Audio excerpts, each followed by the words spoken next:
there it is. Okay. Looks like it's working now.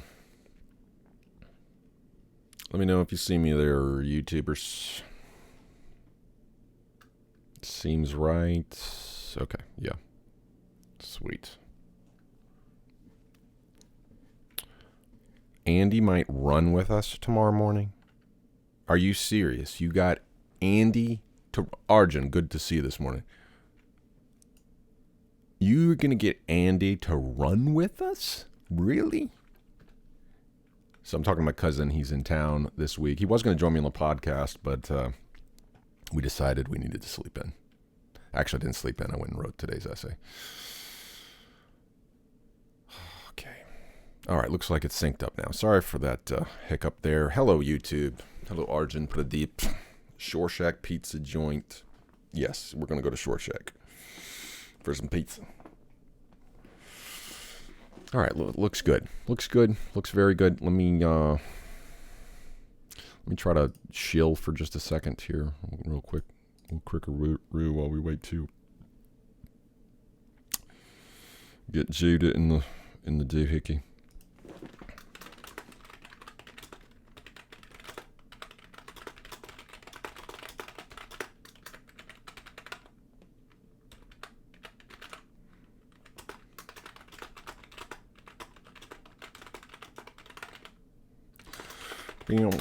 Bam. Morning, Nick Perkins. How you doing? Good to see you.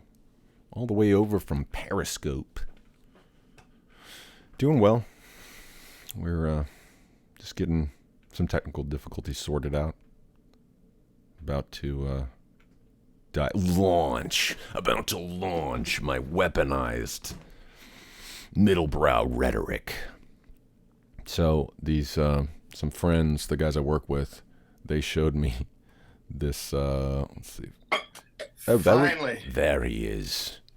Let me make sure that your levels are correct this time, because your last time you were muted. You know, I'm such a narcissist, I just muted you the whole time. I was like, it's going to be me. In fact, the camera's only on me, Judah.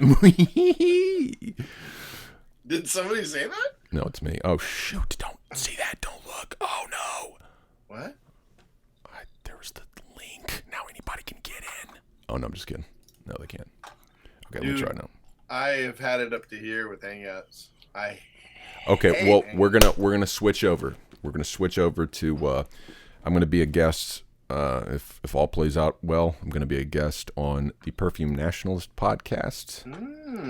And when I do, they use Discord, which is really what we should have been using a long time ago. So get back into the Discord. I'm becoming one with the gamers again, man. I'm gonna be a gamer, a hardcore gamer. I'm a hardcore gamer, dude. Like, we've been talking League this whole time, man. You've missed League gaming Discord. I'll be right back. I'm not old. I'm not having a midlife crisis. I'm a gamer, kids. What did I miss about the gamer stuff? They're just bullying me. They're bullying me. Trying to get me to play League of Legends. Like, just a taste for it. Just a taste. You just need a little taste. You're in rare form this morning. I don't know. It was actually a good morning. I wrote, man, dude, people in Starbucks must think I am a meth head, because I was listening to dubstep this morning, and I'm like typing. I'm like, I showed Melissa Skrillex video, first of the year. That's one of the first big bro step dubstep things that he did, and it's got this creepy, like, stalker pedophile guy following this girl, and the girl gets him down in this room, and you realize the girl is basically this alien demon's bait to get, like, pedophiles into and so the girl starts doing these, like, fire starter motions with her fingers, and, like, manipulating the guy and moving him around the room and stuff. But that is stuck in my head ever since. So I'm, like, doing that every time I listen to dubstep. It's like I can't help it.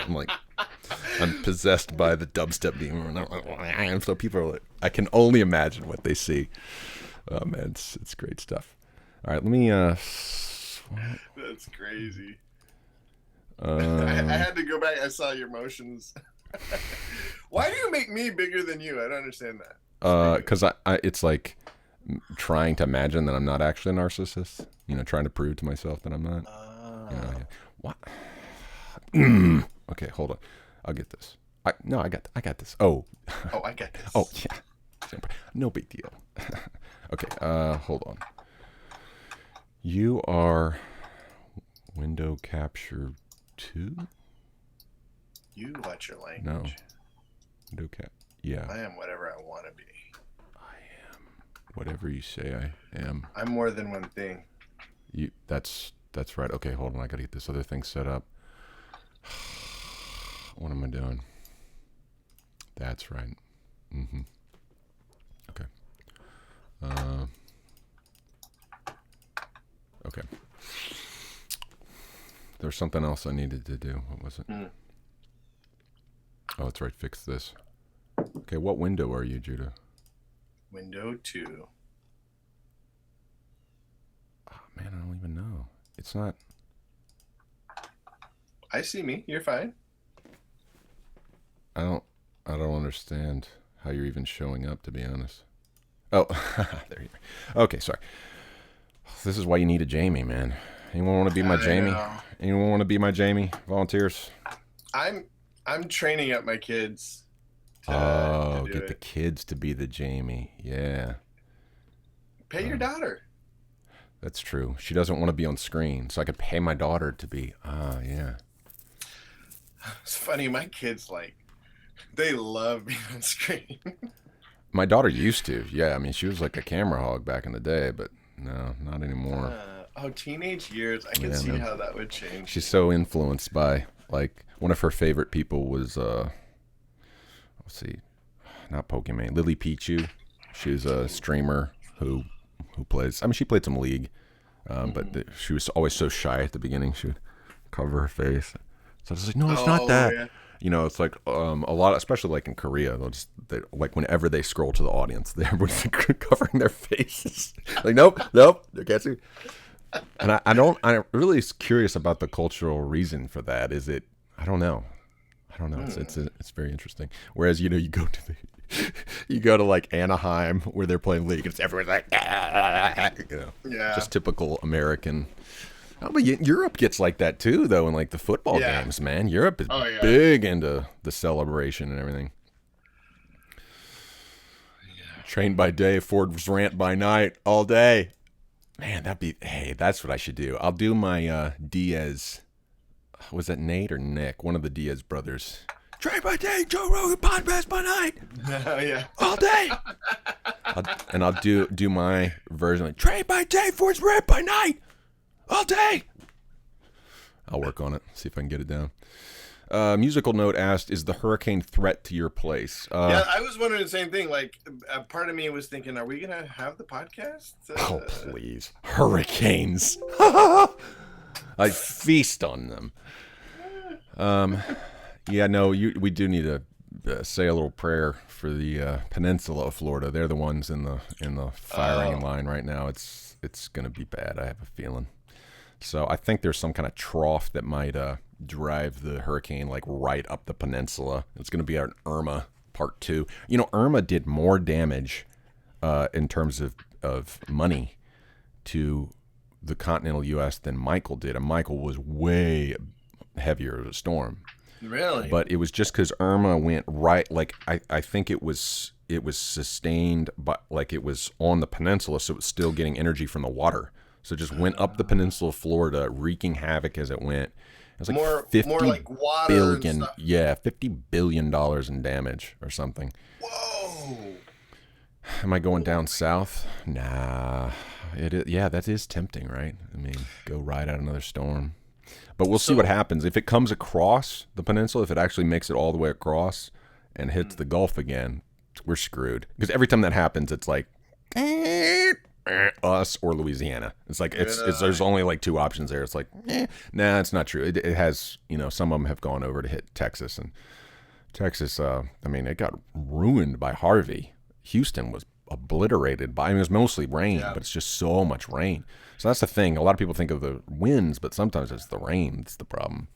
Well, the rain, like you've talked about before with drywall. I mean, water is such a destroyer Yeah, of our I mentioned it in today's edifices. Ford rant. So Oh, good. there you go. There you go. Here, I'll share the Transition. Okay, here we go into the chat. If it doesn't come in, Facebooky people, I don't think it's going to come in. Hold on, let me get that to y'all. All right, here. This is today's essay. It is called the name of today's podcast: From Progressive Populism to Provident, Active, Serendipitous Conservatory. I'm just going to keep stringing words together and alienating as many people. This is the most anti-SEO thing I've ever done. But it's not just SEO. Remember that more words doesn't equal more meaning. Hey, I'm just trying to hone in, okay? I'm trying to hone in. That's not honing. No. I'm just floating the ideas, all right? This is just the giant spitball session, okay? This is the spitball session, and we'll get to the point. So while you weren't here, I was talking about how when it was only Henry and Sebastian getting mad that I'm talking about all this and not playing League of Legends, I was trying to say that this is my JBP's maps of meaning, which was his basically him developing his thought in a scholarly, very long, literary way, speaking in terms that probably most people are not going to use in everyday speech. And then 25 years later, he was able to adapt all that stuff, distill it down into something more easily understood at a consumer level. And so this is my maps of meaning, though not rigorous. It's stream of consciousness. So I got to get this out of my system so we can get to the good stuff. Hey man, as long as we're not on that Philip K. Dick. Well, yeah, I kind of retired Philip K. Dick today, so I'm getting off the dick today. It's been a great time, Philip. Really enjoyed it, but I got to move on. I do want to come back to Philip K. Dick though for Valis. There's a trilogy that I want to read, but I'm just I can't. I realized this week I'm very impressionable. I like to think that I'm just like, yeah, man, I'm a rebel, man. I'm an iconoclast, yo. I'm out there doing my thing, dude. I'm not dependent on anybody. Nobody can tell me what to do. But I'm really impressionable. Like I watched Once Upon a Time in Hollywood with Satya last week. You saw it? Yeah. You saw it? And we loved it. And I walked out, just like me and you always say, we walk out the theater, we're like, that's the best movie ever, man. Yeah. Just like little geeky dorks. And I do that with so much stuff. Is if I read it, I think it's true. Like for the first 24 hours. But didn't you like, wasn't there a point like in the movie when you're like, what the F is this? No, not for me. No, okay. I loved it from beginning to end.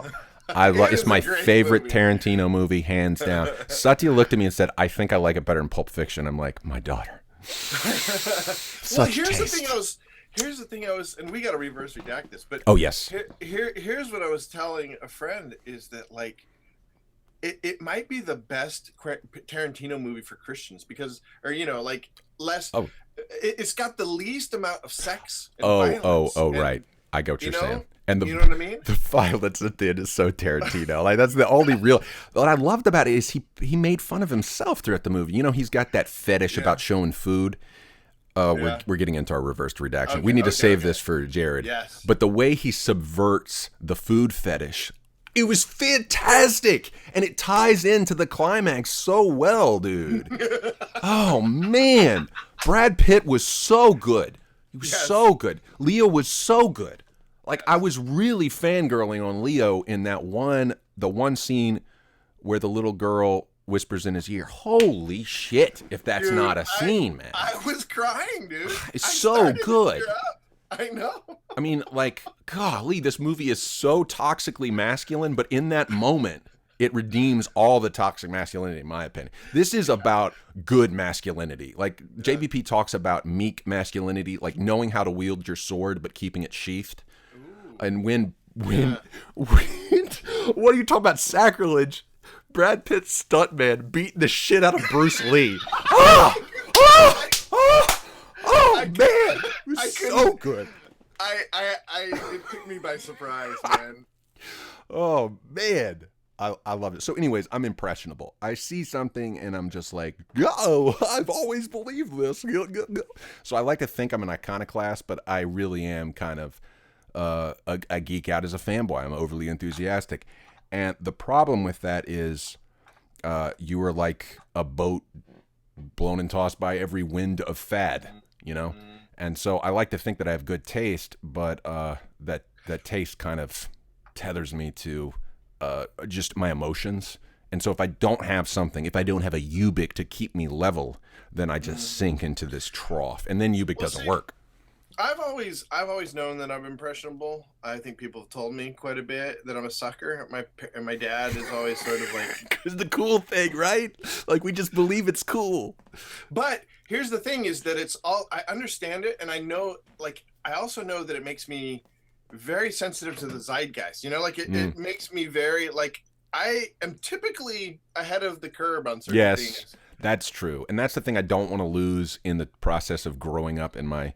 You know, I'm having this midlife crisis. I'm working more real jobs, but there's still that free spirit part of me that just hates it. You know, if I do a mundane task, it's funny that me and you, like, our midlife crisis is we get real jobs. Yeah, we get real jobs, but at the same time, we're trying to not lose that childish wonder. Yeah. So it's like I don't, and that's, I think, what we're trying to figure out is how do we thread that needle. I don't want to be like the dad that's like, man, I don't understand this TikTok thing. Like, I just don't get this Snapchat story stuff. What are you guys doing? Like I don't want to become like that, because I have benefited from. I mean, like, I've benefited from playing League. Like, I'm just not. You know, maybe that's where my old manness is coming out. Everyone's like, you need to play this game while I'm playing League. You need to play League Auto Chess. Screw League Auto Chess. I'm playing League. There's only one League of Legends. Chess? It's this auto chess thing. You know, any game mode they come up with, I'm like, whatever. There's only one League of Legends. I play Dota, and I play the Dota chess, and I didn't realize. Yeah, so League probably copied Dota chess. I would imagine. You know how we do. We just take y'all's ideas and dumb them down. Man, I wish I could get you over to the Dota side. It's too late for me, my son. It's too late for me. I can still remember the first couple of games I played. I'm like, it was just like, this is what I've been looking for since I was 7 years old. Well, dude, imagine being in a house full of guys and discovering that. Like, right. You discovered it early, because you played the original, right? I mean, you played before it was just the map, right? In order to get in the same game, we'd do this thing where we'd all be around the table. Like, I lived with a bunch of guys. You know, my wife had to put up with this second year of our marriage, where we're like at the kitchen table. I've got the kid like duct taped to my stomach. You were King of Kong for real. Yeah. Daddy, come wipe my butt. Well, and so we would have to like simultaneously hit enter to get in at the same time to be able to see the same, see the same. Wow, dude. No wonder you get tired of League, because you're the original purist. You were there at the beginning. Oh, but you know what? It's sad though, because I suck. The other day I'm playing. I finally got in the new Dota 2. I finally got to I was ranked or whatever. You had enough games, and they're like, "Are you a noob?" I'm like, "Yeah, I am, but I'm very familiar with the game." I guess that's more of a feeder. I'm a feeder, not a noob. Yeah, I'm a boosted tryhard. That's the two terms from within the nomenclature that describe me. I'm always trying hard. Like, I don't forfeit. Like, people hate me for that. I'm like, no, I'm fighting it. No, I'm fighting it out. No man left behind. Well, we're gonna leave you behind, idiot. Oh, we had a great win the other day though. So I play almost every Saturday, and where I just went, like, we were losing, but they had no more towers. Nobody had towers left. I just went, and I'm like, screw this. It was like towards the end of the game. Backdoor. I just totally backdoored and just flailed on their Ancient and one. Oh, you did it. You backdoored. Dude, there Oh was yeah. 2 backdoors in SK Telecom versus, I believe it was Sandbox, in which the top laner, Khan, got won the game.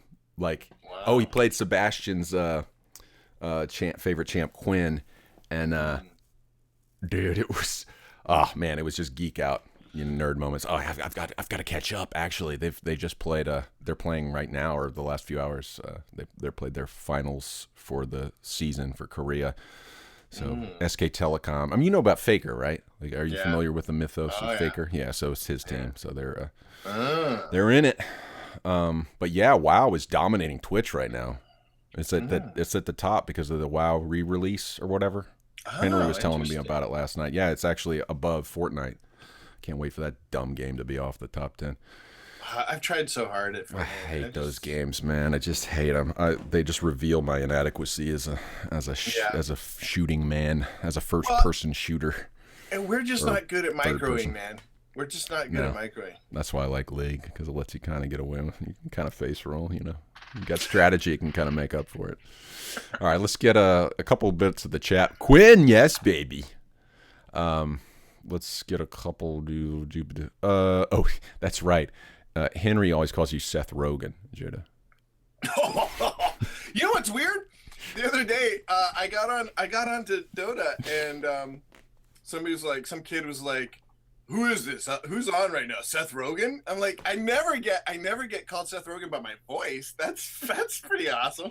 That's weird. Yeah. I wouldn't think that either. Huh. Seth Rogen. Maybe we should do a sketch, with you being Seth Rogen and me being Brian Thompson. Well, gotta get my... The lotion goes on the skin. It puts the lotion on the skin. All right, couple other things here. Gyro said, when Leo's character went into the trailer and does probably one of the best man up you effer speeches. Oh, dude, that is so good. He's looking right in the mirror and it's to you. Oh, come on. I was rooting him. Legendary. So hardcore. And I started off kind of disgusted with his character, and by that point, I was with him. I was like, yeah, 100%. Come on, you can do it. Like, I felt everything that he said, and the fact that he wasn't passing it off as someone else's fault. He's like, you drank 8 margaritas last night, you dumbass. He just lets himself have it, and it's the motivational speech you have to hear if you want to change, And then he just comes in and destroys it in one of the best acting moments, because Tarantino loves doing that, right? He loves having the acting scene. Even in Reservoir Dogs, when there's the undercover, is it Tim Roth? He's like undercover and he's got the weed in his like crotch or something like that, and they're this drug sniffing dogs, and the cops are in the bathroom with them. So there's all these scenes of people playing a part and having to perform under pressure and to act. And to me, this movie it takes it to. It's the best version of it because it's very on the nose, right? I mean, it's an actor trying to get a scene, and it just works perfectly. I want to do an essay about Jung's persona and this movie, like the development. Well, let's get into your essay. Oh yeah, okay, that'd be interesting. Gyra said, how many times every guy tried to pull that off to save themselves? Yeah, and I don't think we do it enough. Like this week, I had a very bad day, but rather than I blamed it on somebody else. I didn't internalize. We shy away from internalizing because we don't want to take responsibility, and sometimes Leo in that moment could say the system's unfair. I'm a better actor than these hacks. But he owned up that he messed up the scene. And he took responsibility for that, even though he's kind of and he accepts reality at that point. He just goes for it. I mean, he accepts those other movie deals he wasn't really interested in doing, and he just, instead of fighting reality, he just uses as directed. It's pretty good. So Orton said, Anna Khachiyan talks about the same thing, being a contrarian plus gullibility together. I feel it too. Ability to try on new belief systems easily, to really consider them to a childlike degree, maybe.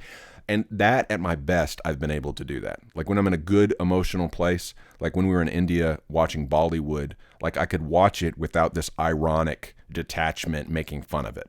Like I understood. It was like, oh, this is the genre. I get it now.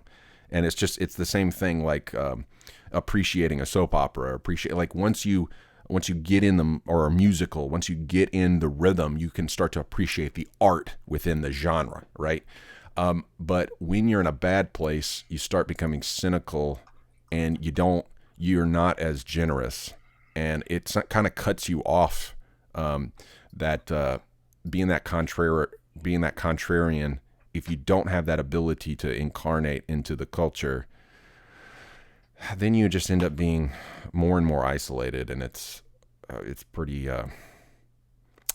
It's pretty, and that's the thing I've been trying to get at with this whole "is it Ubik" thing. Like, if you totally say I'm outside of the system is garbage, then you don't have that moment that Leo had, where he confronts himself and says, "You are part of the problem. You're the part of the problem. Why, you're getting paid more than all these people, and they're having to sit here waiting on you, and you're self-indulgent, entitled ass because you sat in the pool and drank margaritas all night. And you made these people suffer because you're too irresponsible." And that ability to take the responsibility, I think, is kind of an antidote. Instead of waiting for a savior, you can actually go into the middle of whatever milieu you're going into, see the good thing, but not be so enamored with it that you just become another worshiper, I guess.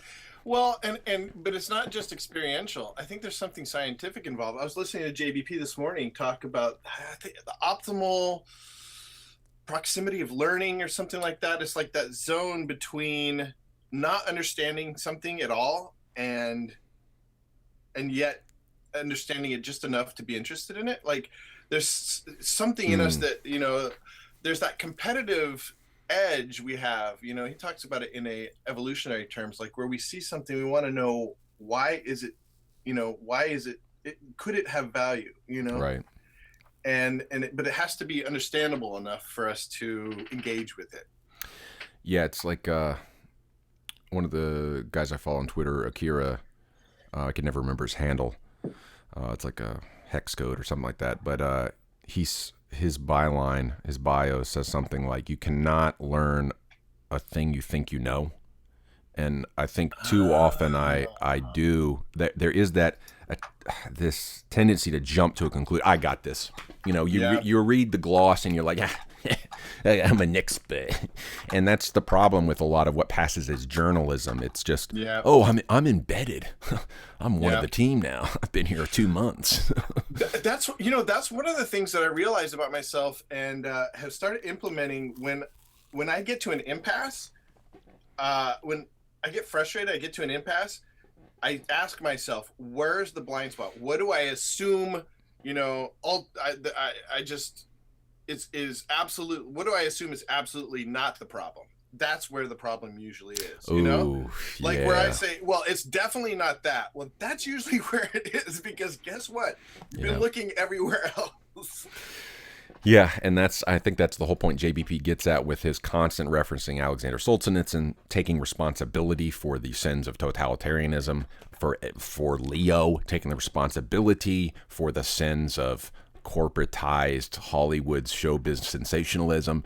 Like this week, me and my wife got in a pretty big argument, and I said some things that she called me on later, like in my anger.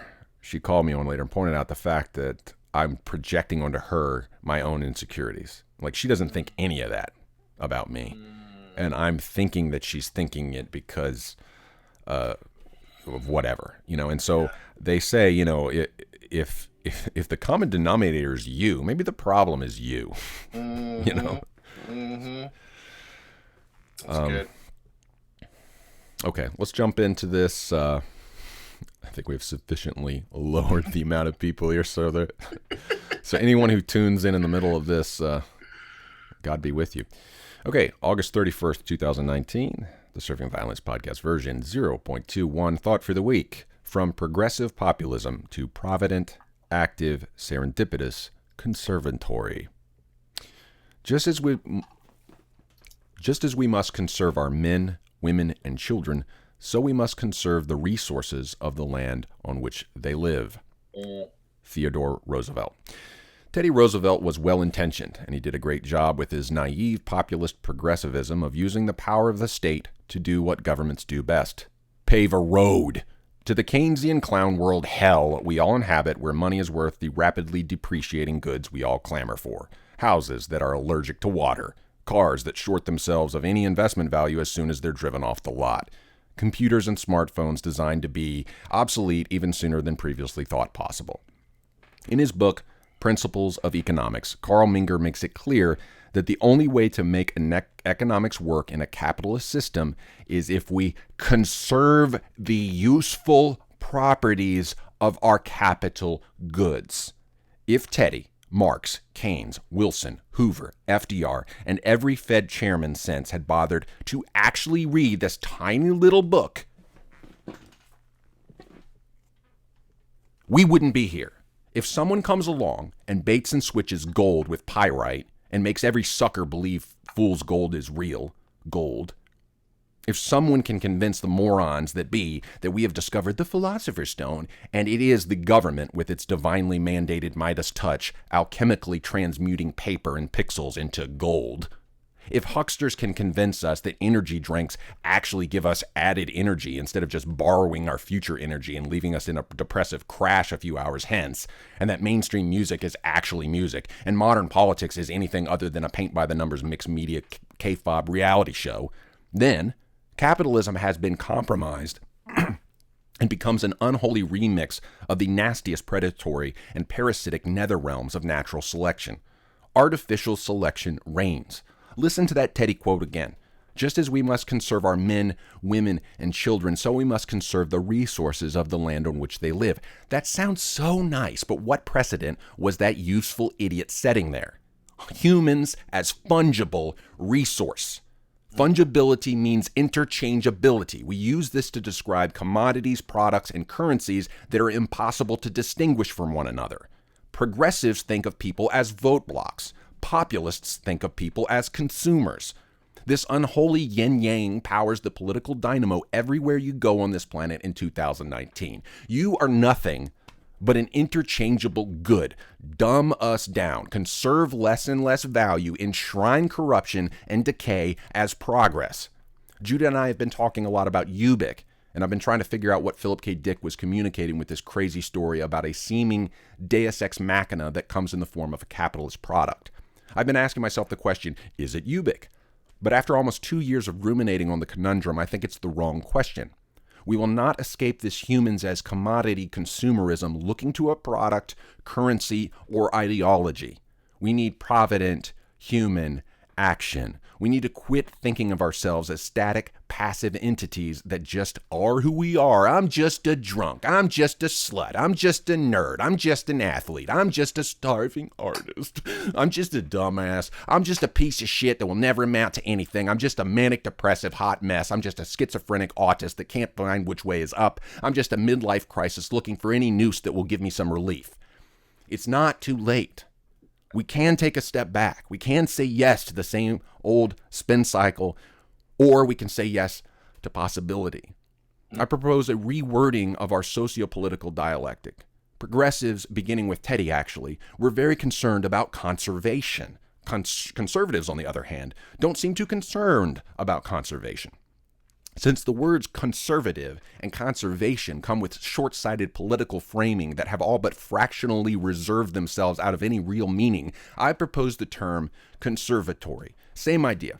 Preserve the good from the past, passing on potentially forgotten beauty, wonder, culture, and technology that not only sustained us in the past, but could help us avoid feedback looping pitfalls in the future. And it's time to ditch the word progressive, with all its tunnel vision sanctimony, pretending to care about progress while trying to fight the internet with outmoded antitrust legislation written about utilities, net neutrality. And if you're like, but forward progressives care about the rights of the oppressed, I'll defer to Aldous Huxley. Easy quote to find right there on the wiki page. Credit to the wiki editor there. Huxley's mic drop on progressivism from Ape and Essence. Progress. The theory that you can get something for nothing. The theory that you can gain in one field without paying for your gain in another.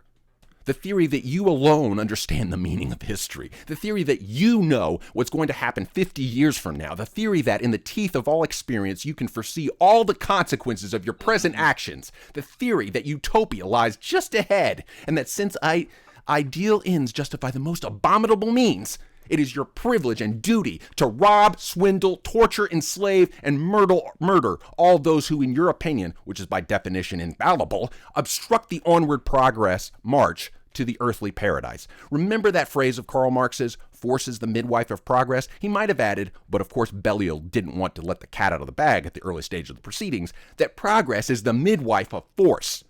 Doubly the midwife, for the fact of technological progress provides people with the instruments of ever more indiscriminate destruction, while the myth of political and moral progress serves as the excuse for using those means to the very limit.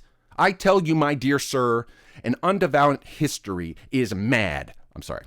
I tell you, my dear sir, an undevout historian is mad. The longer you study modern history, the more evidence you find of Belial's guiding hand. Provident human action, not progressive human passion. Minger and Mises, not Marx and Mill. And then there's populism, with its cynical dismissal of human potential and bottom line fixation. We need to be active, not passive. Provident, not progressive or populist. We need a conservatory, not a slavish, intransigent adherence to a conservatism of what came before. Thanks for the cheer from Nexality.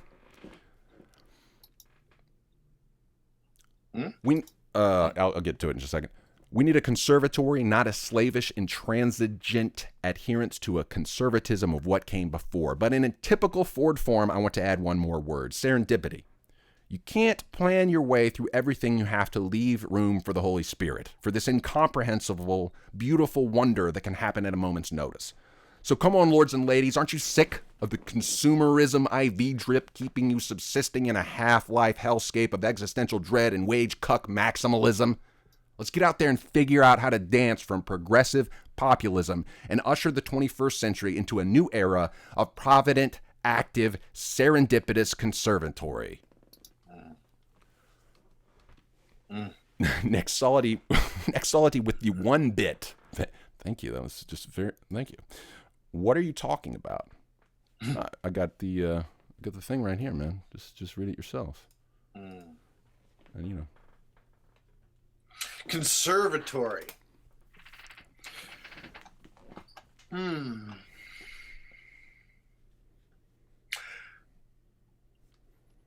think the problem I have with the word conservatory is it reminds me too much of a museum. You know, it's not. We don't engage with the conservatory. Yeah, well, I think we need probably a reimagining of that. Like we need a reimagining of all these things because if they're intransigent, if they're just dusty and tried, they're not true anymore. So, yeah, I think we all of these things need adaptation. And again, like we have this stuff in science, we have this stuff in the biological world. You know, microevolution, adaptation. But we as humans, I'm just this way. That's just the way society is. Can't question it. Render to Caesar what is Caesar's. Like, it's just, like, we just keep having these platitudes that are designed to keep us in Plato's cave and dependent and still on the IV drip, you know. It's true.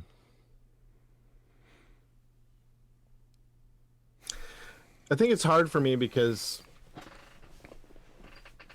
I want to hold on to the idea of conservatism, but I think you're right that it's time to move on from an ideal, from this, from I think the problem. What is that word?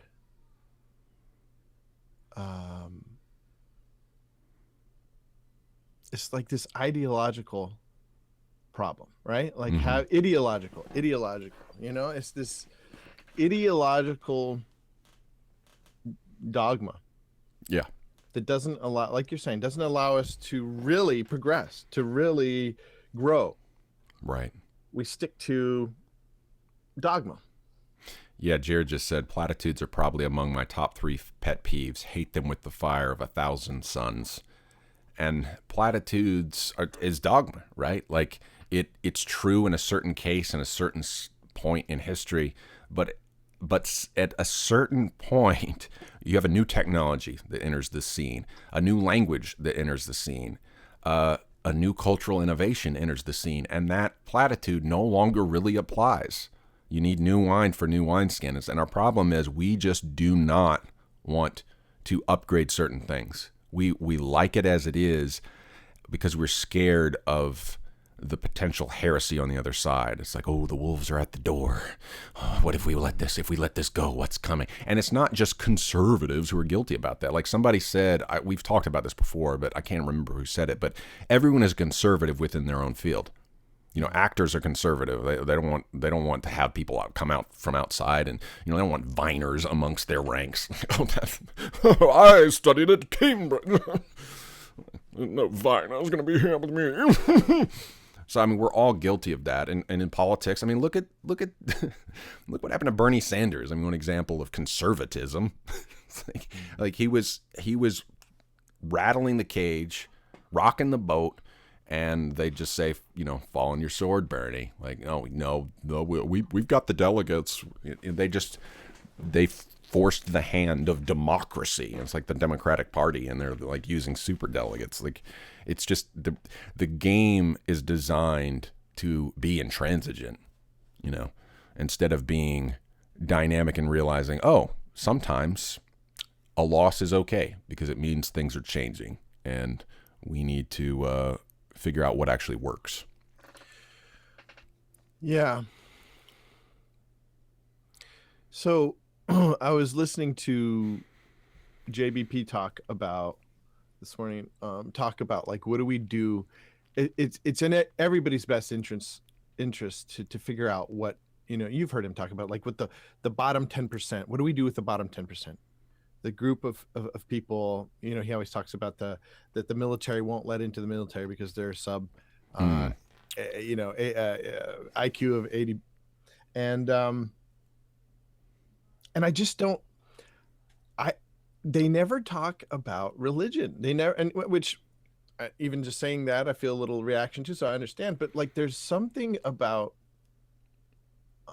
I think that we're missing a relational component where we talk too much about fixing things with systems, fixing things with programs, and fixing things with government, and where we don't talk about fixing things with morals, with human contact or human interaction.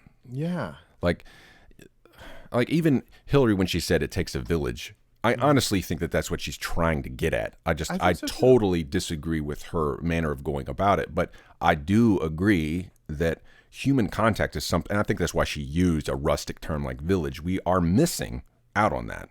Like that, we are missing out, and that's why what is so appealing to Luddites and so appealing to like getting back to the land, it's because we're missing something. There's some connection in the gaps that we've missed with all these great new tools that we have, but there's something alienating about the whole project, and so we do have to recapture that. And I think that's kind of what we're trying to do here with some of these dialectics, is to move in both directions at once. The problem I've had, especially this week, is I went back and listened to the second episode of the Revamp podcast, and I was talking about being more disciplined, and in spite of that, I feel like I've just spiraled off into another 1,000 more directions in typical surfing violinist style, getting the cart before the horse, trying to do too many things at once, and then, just not having enough energy to do any of them well.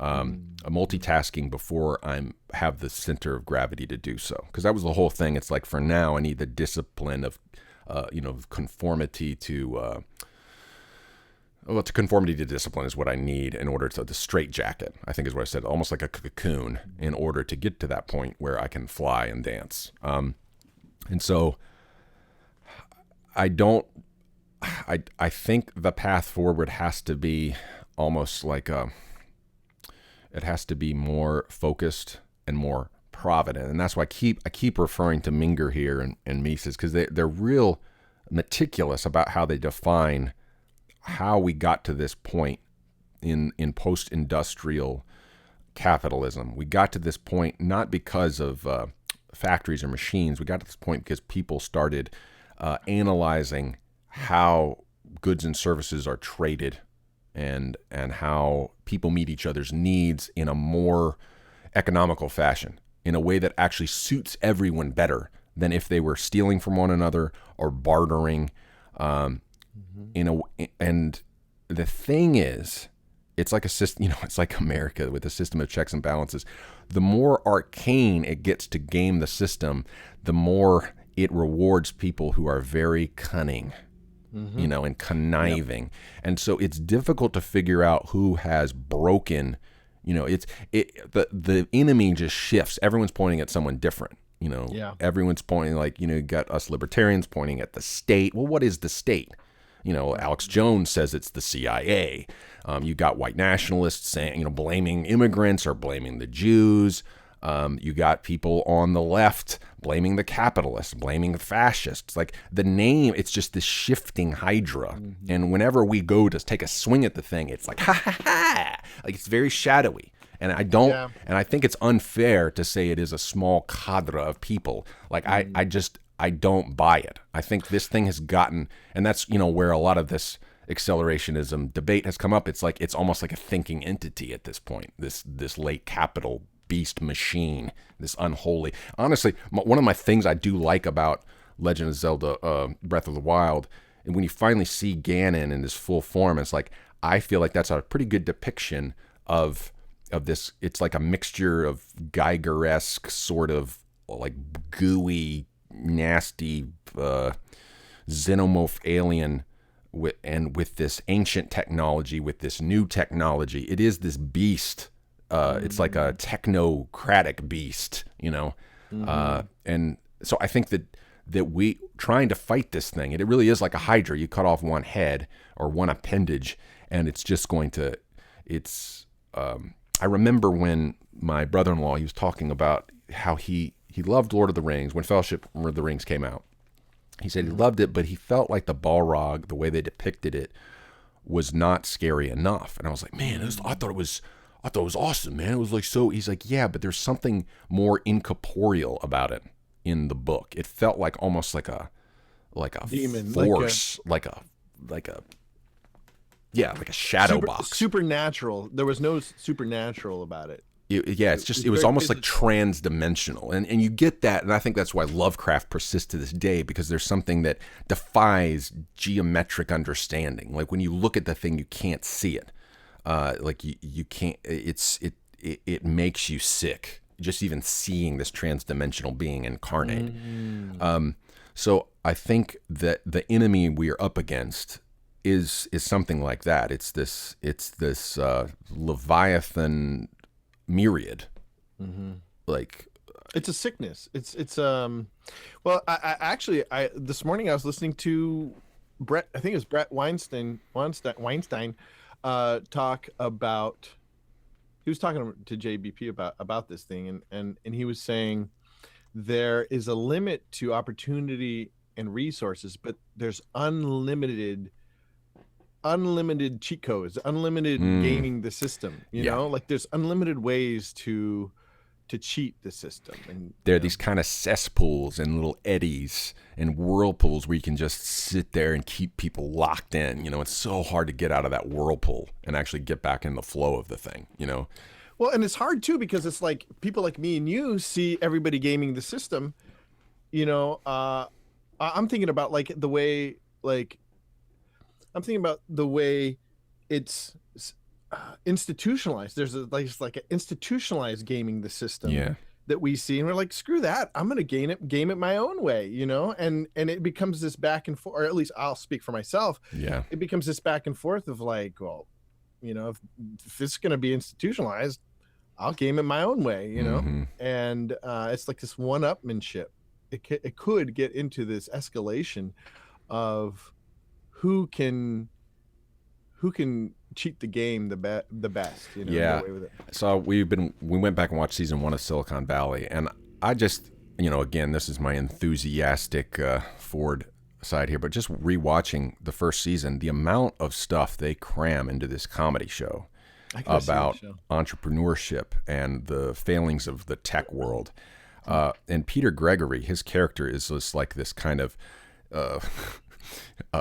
more maybe Dragon's Ball Z-ified version of Peter Thiel. Like, he's so superly autistic that he just cannot deal with the rabble. Like, the guy they had playing him, rest in peace, this dude was so good.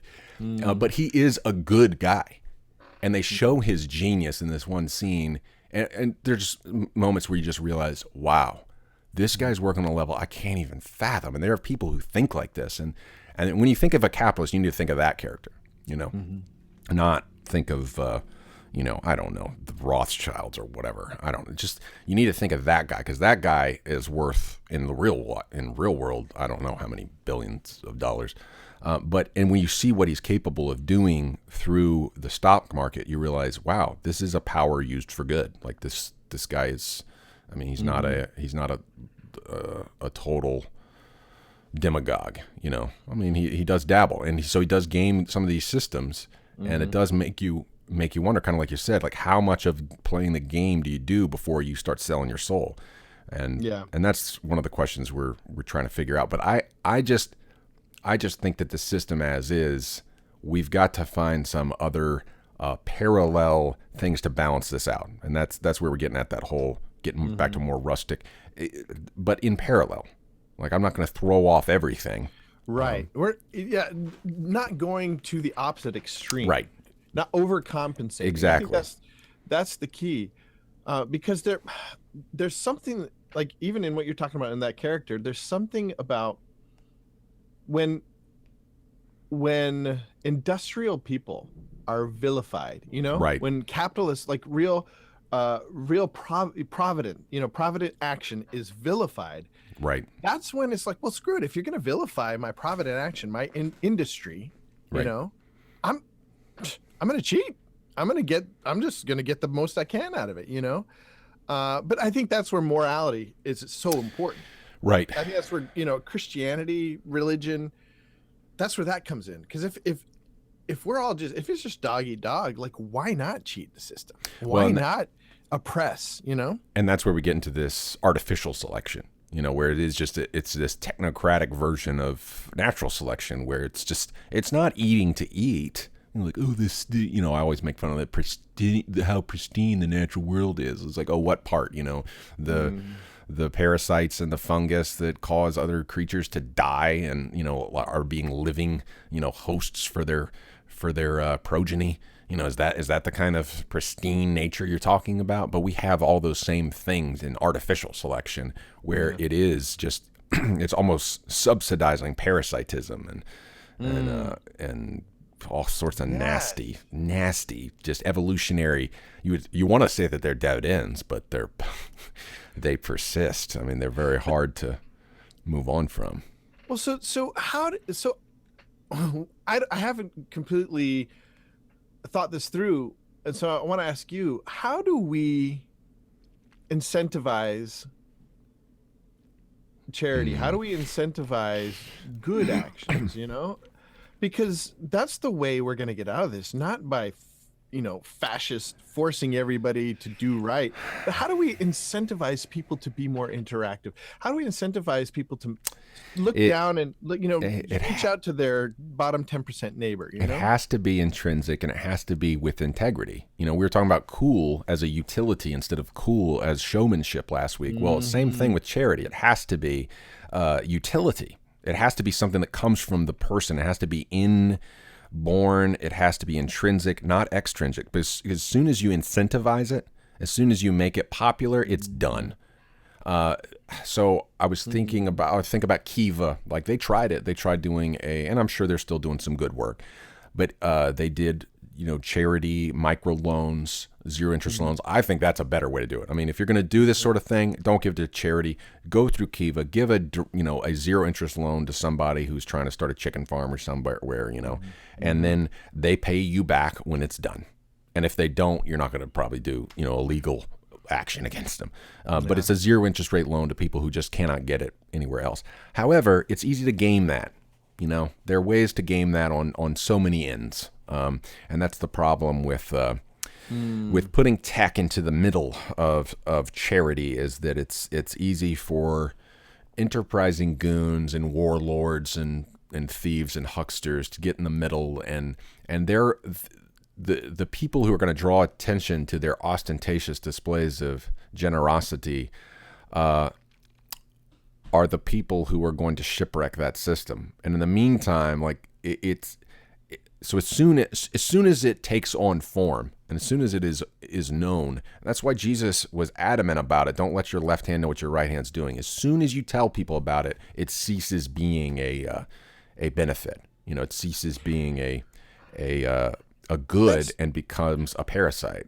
That's true, but I look at things like Uber, where it's not necessarily, so it's not charity in the sense of like somebody doing good morally, but somebody sharing their car with you, but they're incentivized to Airbnb, these things, like how can we?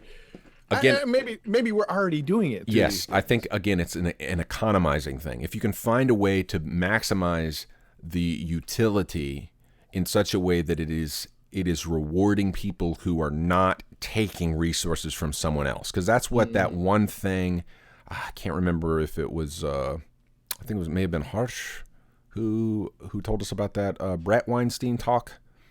Yeah. About how the system is basically designed and broken right now in such a way that it incentivizes people to be parasites, that positive feedback loop that it incentivizes people to cheat others and lets those people rise to the top. Yeah. What do you call it? I know what you're talking about. Yeah, it's been a little while. Let me hit a little bit of chat here, and then we got some links I wanted to go through. Mulky Ball says, I agree with you. I am for fixing things, issues, problems with talking and reaching and understanding instead of force and money. I think we're going to have to talk a lot of this out, and it is going to require a lot of meeting in the middle. And there's so many middles that we're going to have to meet in. This is not just a left-right thing. This is an Indian versus American thing, an American versus Mexican thing, an Indian versus Pakistani thing. Like, there are so many different dialectics out there in the world that if you pick one of them as the hill you're going to die on, you're going to let so many things past your notice. And kind of like we said, it's like sometimes if the common denominator, like you got to look at the common denominator. Sometimes we are adding more evil to a lot of scenarios while we're sitting there straining at some gnat elsewhere. We're adding this giant elephant in the room with our own ways we're screwing things up. And we're like, it ain't a big deal. It's like, are you sure? And I think that's why we both ended up identifying with Leo's character in Once Upon a Time in Hollywood, because he stopped blaming other people and just looked at himself in the mirror and by extension looked at us right in the camera. That's pretty good there, Tarantino. I tipped the hat. I tipped the hat there to you, sir. Gyro said, yeah, exactly. I agree with Judah. Conservatory feels like a sanctuary preserving simplistic beings caged by some kind of metal thing that only higher beings are capable of perceiving.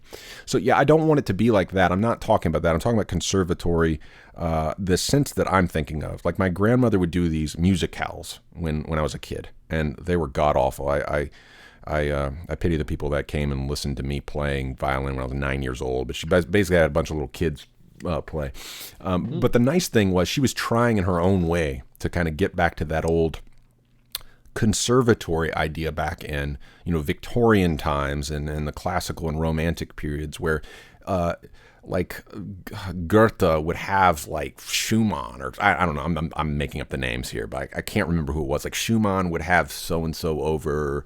No, I do think Goethe would have people over, and they would do, play their original pieces, and people like Mendelssohn would come in as a kid, as 8 years old or whatever, and play violin. It's like, and Mendelssohn playing violin at 8 is better than me ever from here out, and so like that's what I'm talking about. A conservatory. It's like this sharing. It's more like an art exhibition in your home.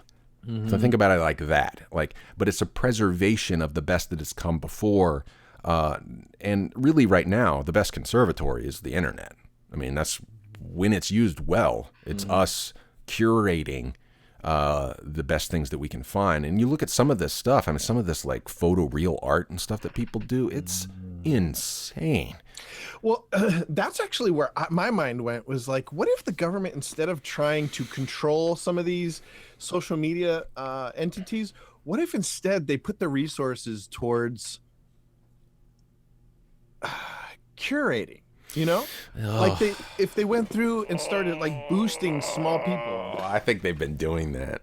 I think, Logo Daedalus talks about how like a lot of, there's some conspiracy theories about this that are really true, about where the CIA has invested its money in terms of like movies and taste making and stuff like that, and we know it's true. Like, whereas in Russia and places like that. Now, some people pointed out though that in some of those film industries, like Russia and Germany, in certain periods of time, produce some really fantastic works of art that would never exist necessarily in a commercial system. Well, that's what I mean. The patronage sort of idea. But you don't need this is the thing that frustrates me. You don't need a government to do it. Like, we need to do it. We need to start curating at the level that we're at, to the extent that we're capable. And so today and I've done that on and off, and someone asked me to share a video this week, and I kind of went down a rabbit hole of serendipity. So I'm going to share a couple of these things here. I guess it just feels a little bit like it's already rigged, like YouTube feels rigged. Well, it is, but it doesn't stop us from sharing our own trending tab. Like, screw their trending tab. Their trending tab sucks. Like, I mean, let's just share. So I'm going to share a couple of videos this week that meant something to me. Let's see. So I'm hoping it comes up. My reaction will be, delayed because I can't see anything. Oh, yeah, that's right. Sorry about that, sir. It's all right. I'll be able to say it. Let's see it. Oh, hold on. What am I? How about it? Man, I already got out of that. Okay, hold on. Okay, I'm just gonna go through this first while I'm here. Okay. And then, oh wait, no, I need it. No, I'm sorry. Here, talk amongst yourselves. Need you to take the reins there. Who? So when you were doing that, the British accent, you remind me of, who is that actor? The British actor who's on About a Boy. I can look it up, I guess. Oh, what's his name? Yeah, Hugh Grant. Hugh Grant. I've seen so many good imitations of him.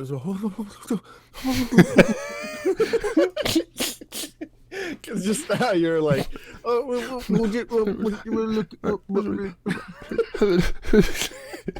it's this pleading, like. It's one of the things I love about the British culture, the British language, is that there's a lot communicated. We're watching what was it? Harry Potter. And at some point I want to reverse redact that obscure movie, Harry Potter. Yeah. But Dumbledore kind of has that, like, Dumbledore. Yeah, I'm just kidding. I thought you said Dumbledore. I probably did.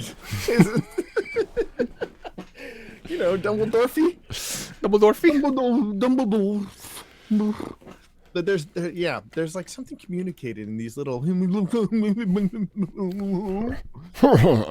yeah, it's true. I want to master as I get older. All right, I'm going to share a few little randomnesses. So first off, oh shoot, no, don't look there. I've already forgotten which scene it was. Oh, here we go. No, it wasn't the one. All right, here, I'm just going to show this, I guess. All right, so this is my meme for the week. This is a surfing joke, so I'm going to explain the joke, which makes the joke useless. But this is Shane Dorian, and that's Hurricane Dorian. Yeah, I like it. And that's his face from the poster of the movie called In God's Hands.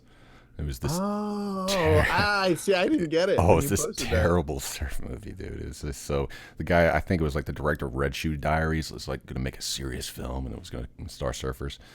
And yeah, it was pretty cringe. But so there you go. But yeah, for real, do pray for Florida, especially the peninsula. The rest of us will probably be. I mean, I think we'll be okay over here, but it's gonna be pretty ruthless. So this week, speaking of serendipity, a lot of India connections this week. I want to mention a few of them. So awesome. Prem Mere Bhai from Mumbai. That's he's somewhere in this picture. Where'd he go? Oh, there he is. Right there, if you can see my cursor. So Prem, I met him when I was working with the viral fever in Mumbai, and the viral fever was kind of like India's, I guess you could say, Smosh college humor probably would be the best analog that I could think of. Well, this was his last week, I guess, 6 years from 2013 to 2019. So he's saying goodbye to the viral fever, and I got a little emotional, to be honest. Like, I really loved those guys. So that was a bit of nostalgia for me this week. It was weird. Melissa had a similar moment where she felt some nostalgia, yeah, for India, and just missed being there, having kati rolls, feeling the first pangs of cold in Delhi towards the end of the year. And if you aren't familiar with the viral fever, most of the jokes probably, especially for a Westerner, would kind of like fly over your head. But yeah, it was just good to have that little connection, the cross-cultural element that I think I used to be very good at preserving, but have kind of lost in recent years. So anyway, that was a nice little serendipitous thing. And then this. So this is a picture of me on the left and my mom when I was, I don't know, a kid. And this is my son. My mom posted this 4 years ago. Facebook reminded me. So thanks, Facebook. That was a big moment for me. I just love this picture. She sent this picture to me. I was back in India, and Melissa and Rohan had come home, and she sent this, and I was missing my little baby boy. And but just the look on our faces, it was a much more jovial, non-franty Ford back in the day. That was just the enthusiastic Ford who smiled at pictures and squinted.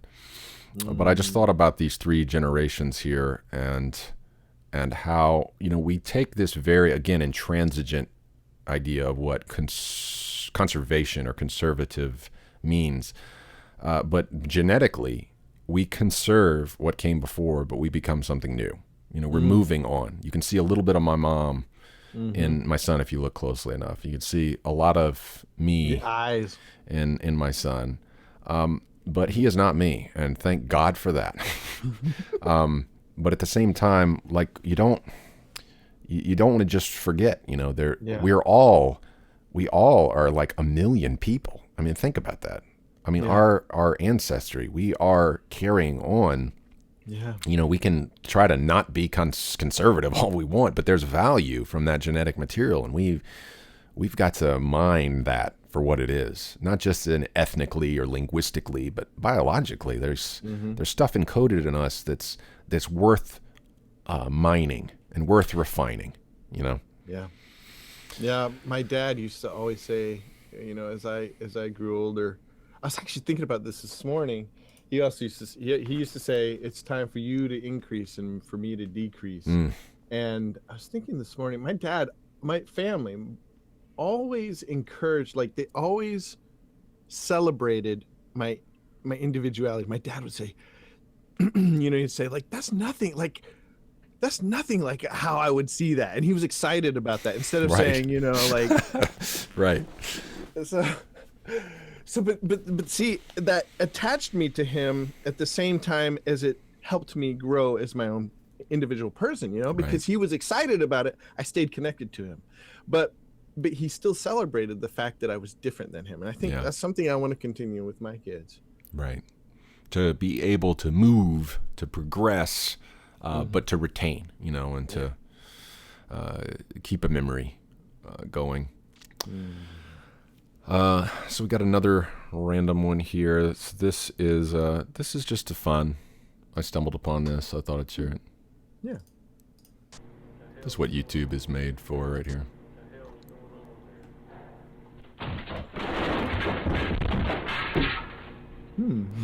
Hey, Ron. Hey. Oh yeah, I saw this.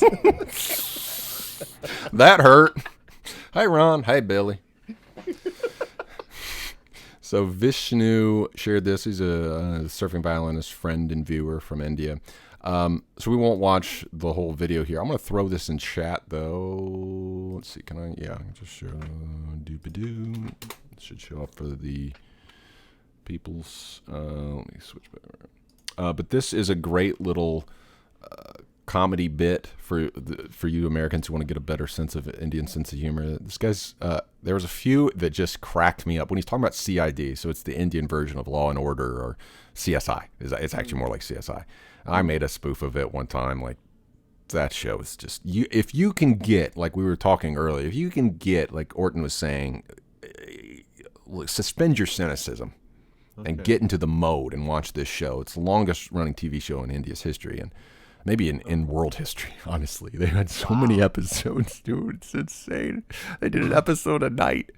So this dude just tears it to shreds. It's so funny, man. So this is a particularly good one. Here, I'll throw it to you Facebookies. You Facebooks. Book faces. Let's see here. You look like a book. Yeah, check that out, you Facebookies. Your face looks like a book. Well, let's see what we got here. Okay, so surfing, big week in surfing. So they had a Tahiti contest this week, and so I was going to share this one bit, and even on the podcast, I think this might translate to some degree. So Ryan Callanan from Australia versus Griffin Colapinto from Southern California, I believe. And toward the end of this contest, I think Ryan may have been in the lead at this point, and then Griffin just goes wild on this one wave. This wave is just, it's one of the premier surfing destinations for the elite in the surf world. It's the heir apparent to Pipeline. It's more barrely and scarier than Pipeline. So this part, and really, I'm showing you this just to hear what we call the stoke in this kid's voice when he nails this air. I mean, not air, this barrel. So it's not this one. Too dramatic about that for most of us. It's the ride of a lifetime, but at this level of competition. So here we go, the next wave. Too easy for the score to kind of. And he could have gave it way more juice. Oh, here's Griff. Oh, that's it right there. Oh, yeah. That was it. He is stoked. So they show it like 3 times, and every time you hear this little bobcat noise, and it's his voice. Him going, meow, meow. You don't even care if you're in. Oh man, those waves are so scary, dude. This one, on the other hand, It's like, oh my, that's tickling the foam ball on a bomb. Like, what else do you want? You know, like he's going. I think I'm too deep. I think I'm too deep, but I gotta go, and I think I have a chance. And then that's what happens. That's it. You kind of hear it right there. Wow. So that's Griffin Colapinto, and I was talking about serendipity. That was the thing I was trying to kind of get at. Where we want to plan, want to be prudent in our activity, provident in our activity, but there's sometimes you cannot make the wave come, you know? Mm-hmm. Yeah, I hear the kitty. It's like, wow, wow. Oh, maybe you're actually hearing my real cat. That's totally possible. My daughter's real cat. But you can't plan for everything, and that's what surfing is about. That's what makes surfing such, in my opinion, a dynamic sport, is that there's no gridiron. The field shifts underneath you. You know, it is a sport that God is playing with you. Like and you feel when you see these waves. Okay, look at this wave. So here's another one. This is another from the same week. So this kid, his name's Koa Rothman, and he's talking about how the trials for that contest that was showing there, they were waiting whether or not to put it on. Look at the size of this wave. Let's watch this one and make another We'll call. see. We'll make our decision after this. Okay. Look at that. Okay, this next wave. This is the mic drop wave. Oh jeez. So that kid Koa at the beginning, he shows his first wave. This is so absurd. I watched this. I'm like, why is the guy panning his camera? So just watch this. Okay. I cannot. I don't even understand.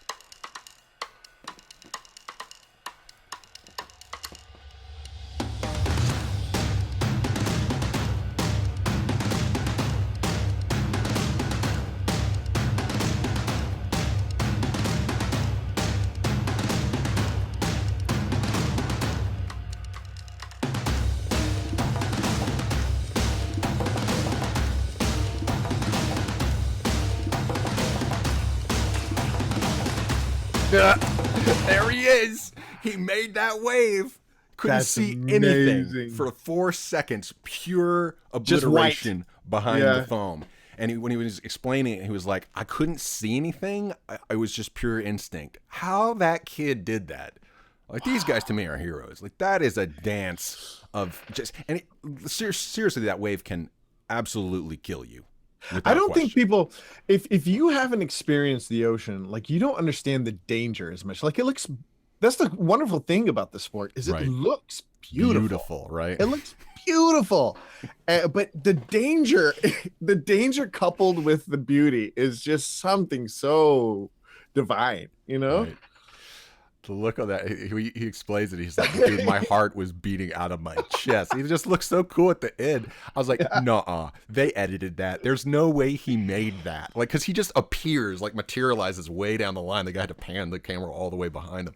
Did he get ahead of it? Yeah. Did he, like, come out and just kind of get ahead of it? Oh. And anyways, that was some of the most stoked, as the surfer would say, that I have been in years, this contest, seeing it this week. So congratulations to Owen Wright. He was the winner of the contest. Just some of the best surfing I've seen in a long time. So that was pretty serendipitous for me. And yeah, that's pretty much it. I think, I'm called a surfing violinist, not because I'm the best surfer or violinist by any stretch of the imagination, but because I love how both of these activities have taught me the importance of dedication and also the importance of, like, agile dexterity. And you see that with the surfer. It's not brute force that saves the day. It's these spindly little kids, a 21-year-old kid, Griffin Colapinto, this kid, Koa Rothman, like, just going out there and staring the equivalent of, like, 50 bulls in a bullfighting ring. Like, that's the kind of power we're talking about in this stuff, in these waves, and somehow dancing through and just, finding that line and not getting killed. It's beautiful. I love it. It's just, it's my jam. So, any other thoughts there, sir? No, sir. Appreciate the conversation. It's got me thinking. Yeah, I hope so. Yeah. So, for the 2 or 3 of you left, what we'll be doing over the course of the next couple months, when we're moving out pretty soon, so that I really don't have time to jump to the Surfing Violinist version 1.0, where this is a more ordered, packaged thing. So this is still going to be Ford ranty and kind of all over the place stream of consciousness for the next few months. Okay. There was a fire engine. But we're going to try to sort out some of these ideas and find out, like, I'm looking for, and I have been looking for this pretty much since before we came back from India, like an algorithm. And I'm using that word in, you could say it almost like a plan of attack, I guess, with contingency plans, so that, my plan is to do this thing. It's like, oh, well, what if Rohan is sick? Like trying to have stuff built-in mechanisms that if I don't follow the diet or the fitness regimen or my, creative output plan, if work, requires more, that it's dynamic and can respond to that. It's responsive, as the tech people say, it's resilient. So, and just to try to tease that out over the course of 2020 and find something that is more creative and less passive. Like I want to be able to act again. I want to be able to make my own music again. I want to be able to make my own videos again. And, Judah's even talked about doing some Holly Bollies again. And I'd like to start doing that again too. Just for the people who want it, just get back to being more dynamically creative and to retain some of that whimsy we were talking about, that childlike, as we embrace our manliness and do more practical things and really provide for our family, that we also find a way to carve out time that doesn't take away from family, that manages to keep us connected with our kids, but also is economically viable. And I think that's one of the things that I've always kind of strayed away from, and why I've never been successful business-wise with YouTube, is that I was always a little embarrassed to try to make it worth something. Because, if people aren't paying, then you're not really beholden, I guess. It kind of takes the pressure off a little bit. So to really to be more economical in the way that Minger is talking about, that we're trying to be to make our own Ubik, but not just a Ubik that's going to keep people tethered, but inspires people to not go ask for permission to curate, to be a conservatory. Like, we don't need their permission. We don't need YouTube's trending tab. We got our own YouTube trending tab. Well, something I've thought about this morning, last words, but I think we should continue to talk about this, is creating routines for ourselves. Yes. Routines and subroutines. And that's probably it, because we need these like little, if-thens, this kind of Boolean architecture to make sure that we're not like plan for these contingencies. Because what happened this week, my wheel almost fell off my truck. And, holy cow.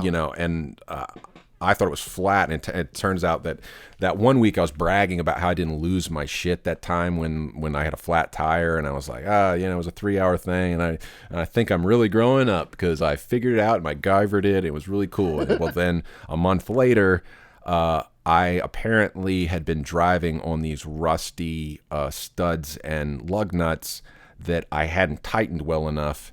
And the tire almost came off going like 50 miles an hour. And anyways, it was like one of the worst days I've had in a year. And I mean, it plunged me into this abyss of self-loathing and depression. So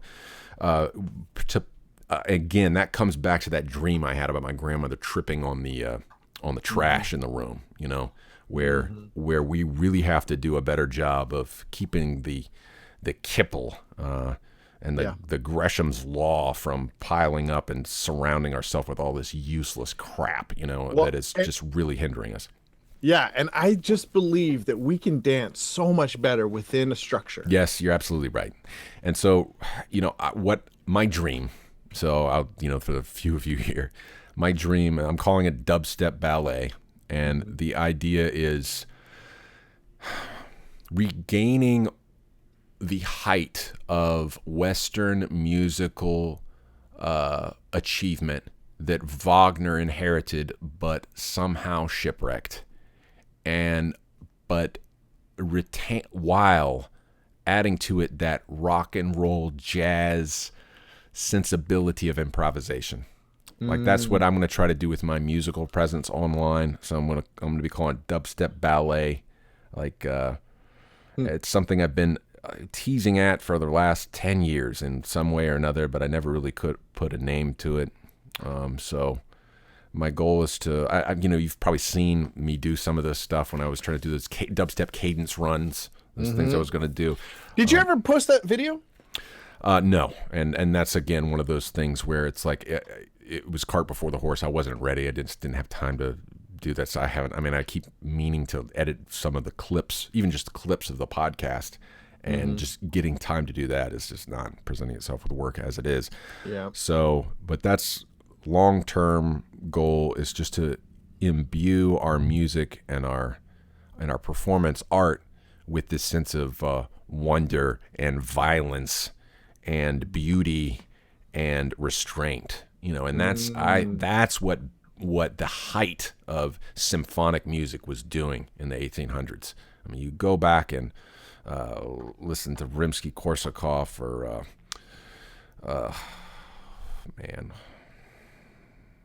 Mussorgsky, of course Beethoven, Brahms, all these guys, like they were at this pinnacle of musical expression, and when I've come back to America, I've been like, what is my indigenous musical style? I'm going through folk, I've gone through country, I've gone through rock, I've gone through soul, I've gone through blues, and trying to incorporate elements. I'm like, man, I'm a violinist. Like I was 7 years old. I was playing in little orchestras and stuff. Like it's written in my code. And if I want to be someone, I want to be Felix Mendelssohn. And so to try to take that and update it, to something that speaks our language in our day and age. So that's dubstep ballet. That's going to play a role. And so, Patreons, longtime friends of the channel. I'll be going to Gumroad pretty soon as well. All of y'all get first dibs to this stuff, but we will start putting it behind like a temporary paywall or something like that, like a week, the people get priority access or something like that. But that's not going to happen for a while until we get moved to the new trailer. And I think 2020 is when I'm hoping to, some point in there, to get to a more polished, like what you're talking about with routines and subroutines, where we dictate our routines and subroutines instead of letting, clown world consumerism, where we're just jumping from Ubik to Ubik to Ubik to Ubik to kind of like keep us, what is the word, medicated, to keep us medicated and pacified and keeping our head above water. Like I'm tired of treading water. I'm ready to. Let's do it. Do something more. Get out there. There's a lot. What is it? Get to work. What is it? Get to work. There's a lot to do. There's a lot to build. Build. Yeah. Yes. And make your own myth. Speaking of reverse redaction, we need to have Jared and we need to do. Yeah. We need to do Once Upon a Time in Hollywood. So we will. Let's do it next week or something. Yeah, I think that should probably work. So let's plan for it. Okay. All right, Godspeed, everyone. Until next time, keep it creative, cross-cultural, constructive. Search for some serendipity.